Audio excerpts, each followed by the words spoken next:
I'm great. Christopher, which teams have you met with here at the Combine formally so far? I met with the Jets, Cleveland, Washington, and Chargers, and I met with a lot of teams informally as well. Were the Buccaneers one of those? Informally, yes, sir. You just talk about your versatility. You did a lot of things at Georgia in the backfield, playing in the slot, etc. Well, coming through high school, I played corner, and I had the opportunity to switch through safety throughout my college career, and also playing some snaps at the nickel position and money position as well.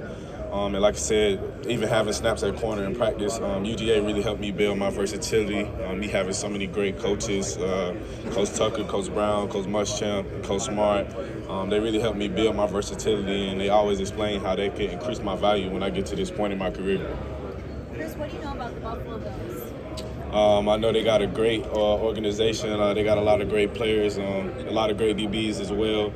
I know Cook, my former teammate, is on the team as well. I know a good bit about the Buffalo Bills. What do you think of the season that James Cook had in his rookie year, and what do you think his potential is for an NFL running My boy had a great season. He had a good rookie season. I feel like he contributed to that offense in a big part, in a big way. And like I said, the sky's the limit for Cook, and he got a lot of talent. And I can't wait to see what he does in his sophomore year. Hey, Chris, you make a lot of plays from single high alignments, and you got a quick foot downhill and get into the post. What kind of can you contribute that to being able to quickly turn the run and find the football? Well, I've been playing football for a long time, so it just goes into my instincts. And like I said, studying the game and knowing what's coming. Like I said, I like to study formations. Certain offensive coordinators, they have certain things that they like to do on certain plays. And that also goes back to the culture that we built at the University of Georgia, always knowing what you need to do in certain situations. It definitely helps me make plays within games. It seemed like on the field you were one of the leaders on that secondary, yes, sir. everyone position and whatnot. What was your responsibilities like with Georgia's defense and getting the secondary calls and making it? Like you said, getting the calls, communicating to the linebackers, corner, and the opposite safety. And like I said, we had a lot of younger guys that didn't have as much playing time in years before. Very talented, but like you need to have the experience on the field to become a good player. And like I said, I just did my best to give my experiences to them because, like I said, they have the talent. And at the end of the day, all they needed was for me to take them under my wing and show them the way. And that's all I wanted to do. And like I said, those guys are going to do a good job handling their business. Like I said, we got players with a lot of great ambition, a lot of talent and whatnot, and they're going to be fine. Chris, has there ever been a call to Jalen Carter in the last few days? No, sir, I have not. A lot of people are going to have questions, obviously, about his character. What can you say? Obviously, what can you say about it? All I can say is I'm praying for him. Chris, this is Gary Jones for BMX Sports. I'm out of Atlanta, Georgia. First, I would like to send my condolences out to your teammate, Devin, as well as the other staff members that lost their lives and how it affects the community. And Chris, you are not taking anything granted for pursuing your future career, football career. After the championship game, you went straight to Fort Lauderdale and started training at the XPE Sports. Yeah. Do you think your ability to play safety and quarterback will enhance your ability to go high in the draft? Yes, sir. I definitely think it will enhance my ability to go high in the draft. Like I said, versatility is very important in the NFL, and the more things you can do for a team, the higher your value increases. Chris, we're seeing the SEC schedule model is going to change, and people are debating if there will be a 9-game schedule and 3 pods. If there were 3 SEC teams that Georgia should play every year, what 3 teams would you like to see Georgia play in the SEC every year? First and foremost, Florida. Should always play Auburn, and I'll say Tennessee. Tennessee over South Carolina. You feel like is that a bigger rivalry than South Carolina? Does it feel like I'm not sure. Each year ties change depending on how games are going between teams and whatnot. But I think those are the three solid teams to have in the pod. How would you describe I don't know if relationship or rivalry, but what's the vibe between Georgia and Alabama? You didn't get to play them last year, but there seems to be an awareness maybe. How would you explain that dynamic? Obviously, for the past few years, the 2 best teams in the SEC. And like I said, when you got 2 competitive teams, 2 great coaching staffs with a lot of talent, it's always going to be a great game between the 2. And it's always a game you look forward to. And like I said, a lot of our coaching staff came from Alabama. You know, our head coach came from Alabama, so we do a lot of things, a lot of similar things on the football field. So whenever you have those two similar teams, like I said, with a lot of talent, it always makes for a good game and a great atmosphere. What are many missing about Jalen? Is he misunderstood?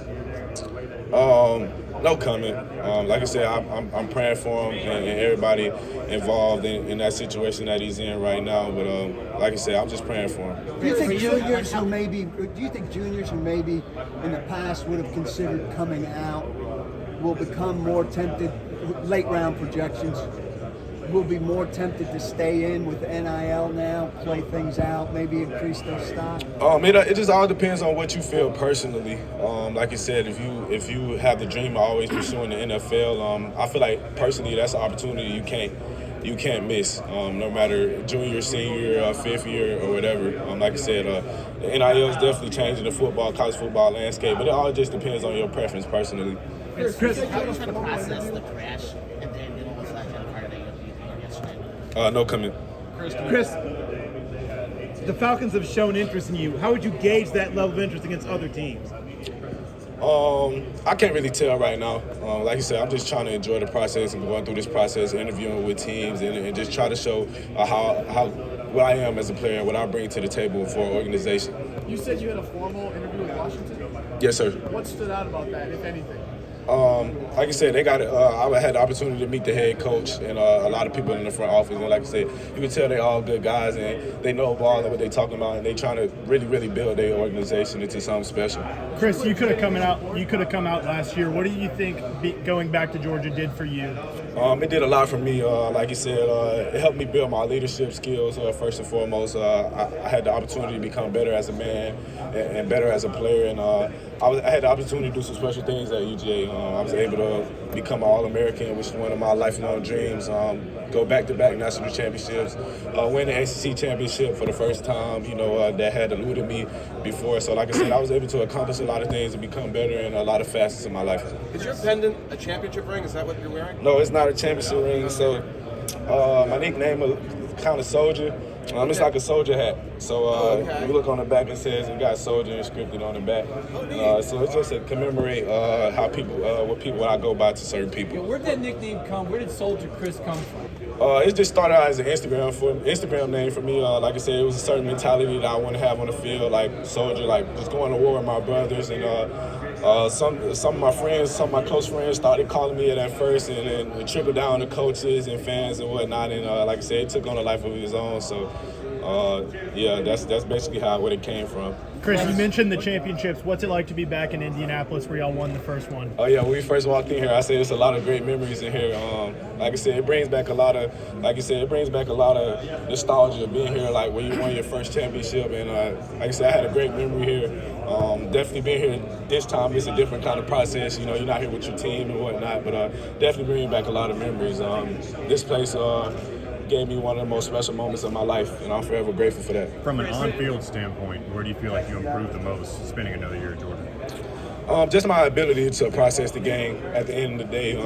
That just comes with experience, having those extra 15 games to really show what I could do and build my versatility as a player. Chris, several of your teammates have been arrested, former teammates have been arrested for speeding, for racing, for alcohol issues. Does that say anything about the Georgia football program? No, sir, not at all. Why do you say that? What's the culture like? No comment. Hey, Chris, over 40 guys here at the Combine are from either high school ball in Georgia or played at college ball in Georgia. What is it about you growing up with a smile on your face? Why is it so special? In the state of Georgia, the great state of Georgia, I personally feel like it's the best state for football. I know some of the guys here might disagree, but like I said, we just have it all around. We got O-linemen, D-linemen, DBs, linebackers, running backs, quarterbacks. I just feel like we're the best state for all-around football at the end of the day. And like I said, there's other states that definitely come close, but I think we're at the top for sure. How is this combine living up to your expectations? Have you faced any awkward questions in other games or anything like that? Any examples? Yeah, nothing too awkward. Like I said, just trying to go through this process and enjoy it. You know, obviously it takes a lot of time and it puts a lot on your plate.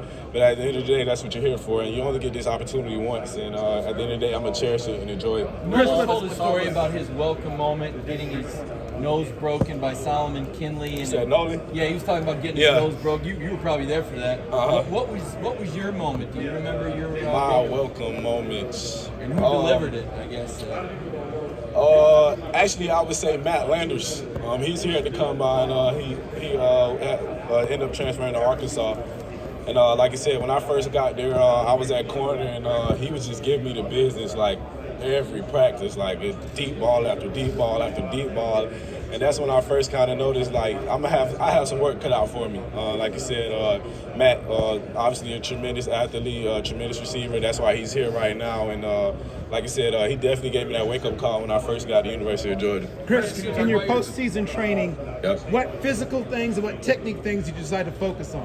I want to focus on my speed and my jumping. I feel like that's very important as a DB. And first and foremost, I want to have a good 40 time. So that's what I was really focused on, and I plan on showing that on Friday. Chris, when you turn the defensive huddle, what call do you want to hear? What's your favorite play call? Oh, I can't give away any calls. So no comment. It's a few of them. Even in general, just you don't have to. Probably like a 2-trap. Yes, sir. Your skills on the field speak for themselves. What type of football character would you bring to a team? First and foremost, I'm a great relationship guy. I build relationships with all my teammates. When I come in, I want to light up the room, bring a lot of joy. But like I said, when it's time to work, it's time to work. I'm going to put my head down, and I'm going to give my all, effort-wise, and push into my limits no matter what. What's going on inside your head right now? Is it hard to deal with all this outside distractions right now? You feel focused right now? How are you feeling inside right now? No, sir. I just try to be where my feet are. And, I'm just living present in this moment right now, enjoying talking to all y'all guys. At the end of the day, like I said, I'm trying to enjoy this process, and I only get to do this once. Chris, what are some of the guys that are going to be trying to replace you at the position you played at safety in terms of, what can they bring to the table? Can you talk about them specifically? Plenty of names. You got Malachi Starks, David Daniel, Dan Jackson. You got a young kid, Jonel Aguaro. I think you got Pepe Wood, 2 freshmen coming in. They all bring different things to the table at the end of the day, but you have to know if they're at the University of Georgia, they're special talents at the end of the day. At the end of the day, it's all going to come down to who can provide the best fit for our team at the end of the day. All of them can play anywhere at the end of the day. And like you said, there's plenty of names that are going to be battling for a position in that secondary. Chris, obviously Coach Smart's known to have a pretty complex defense, especially in the back end. When you get on the whiteboard with these teams, how helpful is it to come from a defense that is basically NFL caliber already? Yeah, it's definitely helpful. Like you said, we're very complex. We have probably over 100 plays that we run even on, depending on the week-to-week basis that we can choose from. And like I said, it's very helpful when I'm able to get in front of a board and show an NFL team what I know, my knowledge in terms of my knowledge of the game. Chris, fellow Georgia boys, first of all. Yes, sir. Second of all, have you met with the Dallas Cowboys yet? No, sir, I have not. Okay, but what would it mean if you were able to join a defense that features guys like Trayvon Diggs, coordinated by Dan Quinn, you got Michael Parsons, making the back end easy for you guys with the pass rush? It would mean a lot. Obviously, Dan Quinn does a great job with that defense, and there's one of the best defenses in the NFL. And like you said, to be able to play with such special talents, like you said, Trayvon Diggs and Michael Parsons, would definitely be a blessing. You met with the Texans? No, sir. What teams have you met with formally so far? Cleveland, the Jets, Washington, and the Chargers. Browns want to go. Browns is good. All my formals went great. Chris, a lot of Georgia fans will obviously remember you for the pick 6 against Clemson, the 96 or 97-yard block field goal return against LSU.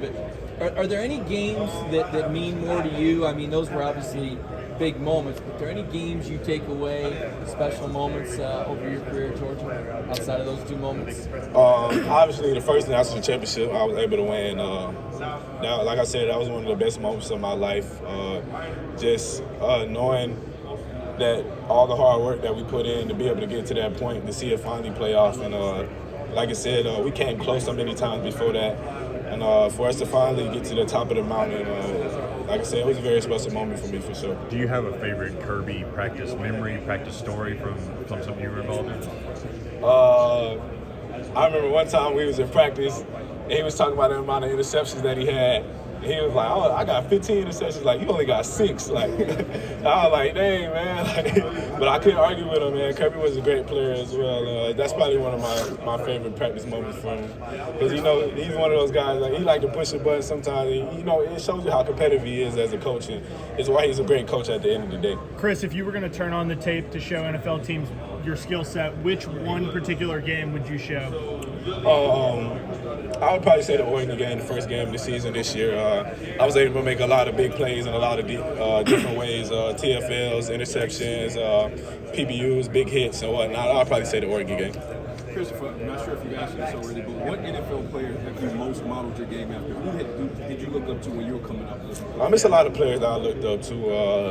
Jalen Ramsey, Derwin James, Asante Samuel Jr., Kenny Moore, Tyrann Mathieu. It's plenty of players. I couldn't say just one player, because I really love the game that much, and I really study a lot of players and try to take all those things that those players bring to the table and add it into my game at the end of the day. Chris, when you got to Georgia, there was no NIL. What was the opportunity like to have that for a couple of seasons? How did you take advantage of it? It was a great opportunity. You had the opportunity to be able to get it out into the community and the opportunity to see other players succeed. I was way more happy to see other players take advantage of NIL than myself, and that was the culture built at the University of Georgia. A lot of people felt like NIL was going to cause other players to hate on other players, but it wasn't like that at UGA at all. When you see another player taking advantage of the opportunity in NIL, whether it's having a camp, taking the opportunity to better the community or whatnot, you're always happy to see that at the end of the day. And that was the culture that we built at UGA. Chris, is there a quarterback in the league that once you get there, you look forward to intercepting a pass from the most? Nah, all of them. I want 32 interceptions, yeah, or 31, because I don't want to pick up my team quarterback. Do you prefer Chris or Christopher? Chris. Yes, ma'am. What do you want to showcase specifically to set yourself apart this week for these scouts? First and foremost, my speed. I want to showcase that I could put out a good 40. At the end of the day, do great work in the drill work. Show my versatility, how I can do it all on the field. What kind of time do you think you'll run in that 40? No comment. Y'all just gonna have to wait and see. Chris, we look at Brock Bowers off the field, and he doesn't look like you would think he would look. What makes this guy? You know what I'm saying, right? Like, what makes this guy? And you've had to match up with him every day. How would you explain what this guy does and what he means to Georgia? First and foremost, he's one of the most humble people you will be around. Like you said, he doesn't say a lot. He just puts his head down and works. At the end of the day, he doesn't come out there flashy. He doesn't wear all the sleeves and stuff like I like to wear, and all the leg sleeves and whatnot. Like you said, he come out there with cleats and gloves, and he just ready to work. Like you said, he's a workhorse. Like you said, great hands, great route runner. He got tremendous amount of speed, and he's definitely a task to deal with in practice every day. I was going to say, what's the best matchup for him? We've seen safeties, we've seen linebackers, we've seen nickels. I mean, what does it take to match up with the guy? I'm not sure if there is one. He can get open on anybody. Yep. Chris, talking about guys that you've practiced with and against, who should we be looking for next year? One guy on offense, one guy on defense that'll step up and make some names. One guy on defense, Javon Bullard. One guy on offense, Brock Bowers. Yep. Chris, obviously safety's a tough position. You get played out, or you get put out in space, and you got to take on fast guys in the SEC. Talk us through from your freshman to senior growth, how you grew within that position in Kirby's defense. Freshman year was probably my hardest year in terms of transitioning, because you go from being a corner and pressing a lot, and it's just different mannerisms that you have to take as a corner rather than a safety. So that was definitely my hardest transition. Just learning how to stay in your back pedal, learning how to fit alleys from the top of the field. It's a different fit from corner and whatnot. Did you feel like the skills that you developed in corner passed over to when you're playing in the nickel now, just like you shined at the Senior Bowl? Yeah, definitely passed over. Like you said, playing off coverage at corner, it definitely helps you in the slot. And like you say, even playing press coverage, it gives you the opportunity to perfect your feet and your craft in that area as well. So it definitely helped me transition over quickly. Especially when you get in that slot. It doesn't transition as much as when you're in high infield in the post. That was something that I really had to learn. It took me about 6 months to really get that down pat. Once I got it down pat, sky was the limit. Ain't easy. What's an NFL team getting in Keely Ringo? Hey, what's an NFL team getting in Keely Ringo? They're getting a freak athlete first and foremost. Super fast, super big, can jump with anybody. And like you said, great man coverage guy, and a guy willing to learn at the end of the day. Like you said, he's a really humble guy as well, along with a lot of players on our team. And at the end of the day, he's a great person, a great kid, and they get one of the best corners in the draft at the end of the day. Chris, you were training with Kenny McIntosh. Did you learn anything new about Kenny, and what do you think might surprise people to learn about Kenny? If they don't Kenny, my boy, I ain't learned nothing new about him. We already was locked in. But like I said, I had a great opportunity to spend a lot of time with him down there in Fort Lauderdale, and we just competed every day. Like you said, actually race or just look at the times? Because I know you guys are both trying to push that number. No, we didn't race, but like you said, we look at the time. You know, we definitely want to compete with each other. Him along with a lot of other guys that I had the opportunity to meet down there. We got probably like 30 guys out here that I was training with. And like I said, it was a lot of competition between us, and just seeing guys be able to improve week in and week out, it was special. We're all set. Thank you. All right, man. Thank you.